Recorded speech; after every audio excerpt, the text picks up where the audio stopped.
एक बार फिर से धरती कांप गई है। एक बार फिर से लोगों का दिल दहल उठा है। दिल्ली एनसीआर में शाम को एक बार फिर से जैसे ही धरती ने कंपन करना शुरू किया तो लोगों का दिल दहल उठा। नेशनल सेंटर फॉर सिस्मोलॉजी के मुताबिक इस बार के भी भूकंप का केंद्र नेपाल ही था। यह 4 दिन में दूसरा मौका है जब राजधानी नई दिल्ली और आसपास रहने वाले लोगों को भूकंप के झटकों का सामना करना पड़ा। बीते शुक्रवार देर रात आए भूकंप का केंद्र भी नेपाल ही था, जबकि उसकी रिक्टर स्केल पर तीव्रता 6.4 थी। शुक्रवार को आए भूकंप के कारण करीब 153 लोगों की नेपाल में मौत हो गई। उसकी मुश्किल घड़ी में भारत साथ खड़ा रहा और भारत ने नेपाल को इस घड़ी से उबरने के लिए राहत सामग्री के साथ जरूरी दवाओं को भी भेजा। बता दें कि पिछले दिनों आए भूकंप से नेपाल में बड़े पैमाने पर त्रासदी मची थी। लोगों को अस्पताल तक में भर्ती होने के लिए जगह नहीं मिल रही थी। लोग अस्पताल के गेटों के बाहर ही लंबी लंबी कतारें लगा के खड़े थे। अपने छोटे मित्र की सहायता के लिए भारत की ओर से अब इंडियन एयरफोर्स का विशेष C-130 विमान अपने साथ 10 करोड़ रुपए की आपात राहत सामग्री की पहली खेप लेकर रविवार को नेपाल पहुंच गया।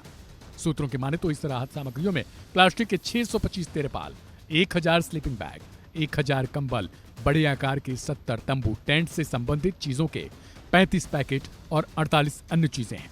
नेपाल भूकंप पर नेशनल सेंटर फॉर सिस्मोलॉजी के वैज्ञानिक संजय कुमार प्रजापति ने बताया कि नेपाल में एक बार फिर से भूकंप आया है।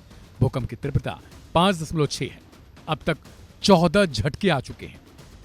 ये जो अभी भूकंप आए हैं नेपाल में ही है, जहां 3 नवंबर को जो अर्थक्वेक आए थे रात को 11 बजे, उसी के पास ही एक अर्थक्वेक आया है जिसकी मैग्नीट्यूड जो है वो 5.6 है, 5.6 है, और जो कि बहुत सैलो डेप्थ माने 10 किलोमीटर डेप्थ पर आई है। और जो प्रीवियस जो अर्थक्वेक आई थी, जो पिछली अर्थक्वेक आई थी जो 3 नवंबर को, वहाँ से वो नॉर्थ ईस्ट में 20 किलोमीटर है। और ये सेम टेक्टोनिक प्लेट पर आई है, इंडियन प्लेट पर आई है। और आपको पता है कि वहाँ पर इंडियन प्लेट के पास जो मेजर टेक्टोनिक जो एक्टिविटी होती है, और पिछले अगर 3 अक्टूबर से लिया जाए तो ये आफ्टर शॉक ही बोलेंगे। अब तक जो है 14 आफ्टर शॉक आ चुके हैं उस रीजन में। 3 नवंबर के बाद अब तक जो है 14 आफ्टर शॉक आ चुके हैं, जिसके 72 घंटों में 72 घंटों में कह सकते हैं कि 72 घंटों में ये 14 आफ्टर शॉक आ चुके हैं, जिसमें सबसे बड़ी तीव्रता की जो आफ्टर शॉक आई है 5.6 वो है, जो कि 20 किलोमीटर नॉर्थ ईस्ट है मेन शॉक से। इसके पहले भी इमीडिएट आफ्टर द अर्थक्वेक 4.1 की तीव्रता की अर्थक्वेक आई थी 6.4 के बाद। तो ये कंटिन्यूस अभी आफ्टर शॉक है, कुछ दिन बाद ये चलती रहेगी, जो सबसाइड हो जाएगी। कुछ दिन और चलेगी। हाँ, ये संभावना जब बड़े अर्थक्वेक आते हैं तो उनकी आफ्टर शॉक कुछ दिनों तक चलती रहती है, मतलब आती रहती है, छोटे छोटे शॉक्स आते रहते हैं। अभी जो आई है 5.6 उससे ज्यादा होगी या कम होगी? नहीं, आफ्टर शॉक हमेशा जो मेन शॉक होती है उसकी तीव्रता कम होती है।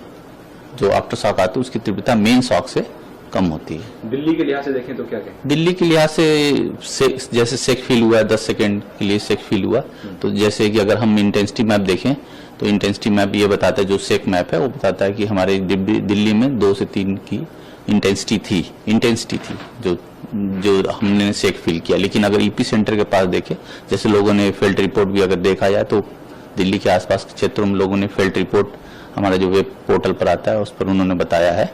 तो अगर इंटेंसिटी देखा है तो ये जो अभी अर्थक्वेक है उसकी इंटेंसिटी 6 थी नेपाल के आसपास 50 स्क्वायर किलोमीटर में उसकी तीव्रता जो थी दिल्ली 2 से 3 थी। ये अब तक की सबसे ज्यादा तीव्रता वाला भूकंप है। जब भी बड़ा भूकंप आता है तो कुछ दिनों तक झटके आते रहते हैं। दिल्ली में 10 सेकंड तक आज झटके महसूस हुए हैं, लेकिन लोगों का मानना है कि यह प्रकृति की ओर से कोई इशारा है, क्योंकि बार बार भूकंप आना कोई आम बात नहीं है। ऐसे में इसको लेकर आपकी क्या राय है वो कमेंट करके बताएं।